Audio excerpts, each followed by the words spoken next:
Welcome to 99 TV. అందరికీ నమస్తే. ఆంధ్రప్రదేశ్ రాజకీయ యవనికపై ఇప్పుడు ఒక సరికొత్త రణక్షేత్రం సిద్ధమైంది. అధికారం మారినా, రాజకీయ సమీకరణాలు మారినా, మార్పు రానిది మట్టిని నమ్ముకున్న రైతు జీవితంలోనే అని మరోసారి రుజువవుతోంది.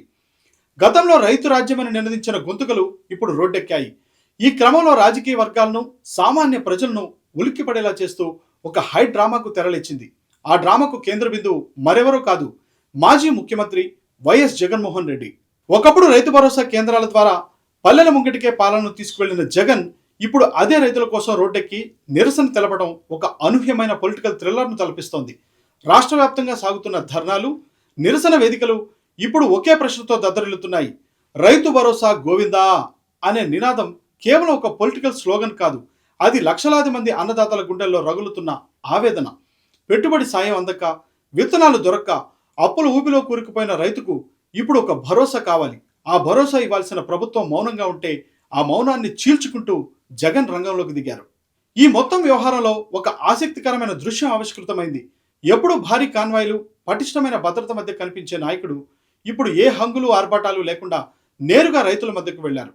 అక్కడ ఉన్నది ఏసీ గదులు కాదు, మండుతున్న ఎండలో తారు రోడ్డులు. తన హోదాను పక్కన పెట్టి సామాన్య రైతులతో కలిసి కింద కూర్చున్న జగన్ తీరు పాలకులకు ఒక బలమైన హెచ్చరికను పంపింది. ముఖంలో అధికార దర్పం లేదు, కానీ తనను నమ్మిన రైతుల పరిస్థితి చూసి కలుగుతున్న బాధ చాలా స్పష్టంగా కనిపిస్తోంది.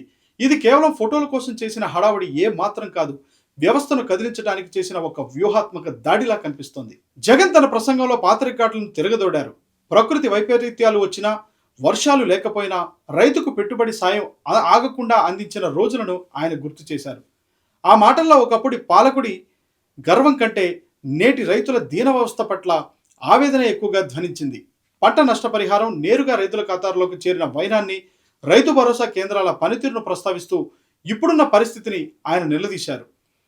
ఇప్పుడు రైతు అడుగుతున్నది ఉచిత హామీలు కాదు, తనకు హక్కుగా రావాల్సిన సాయాన్ని మాత్రమే.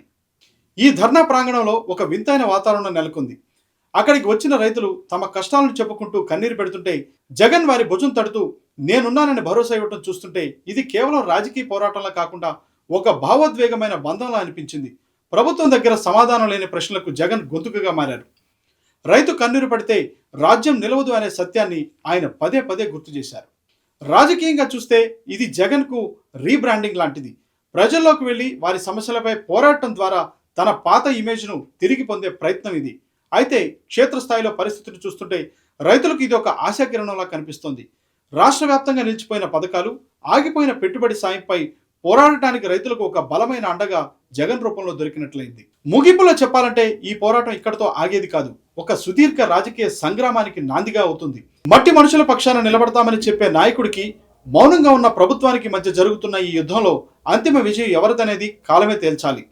కానీ ఒక్క విషయం మాత్రం స్పష్టం, రైతు భరోసా కోసం మొదలైన ఈ నిప్పు రాష్ట్ర రాజకీయాల్లో పెద్ద మంటనే పుట్టించబోతుంది అన్నట్లుగానే కనిపిస్తోంది. ఆ మంటలో ఎవరు కాలిపోతారో, ఎవరు పుటం పెట్టిన బంగారమై బయటకు వస్తారో వేచి చూడాల్సిందే.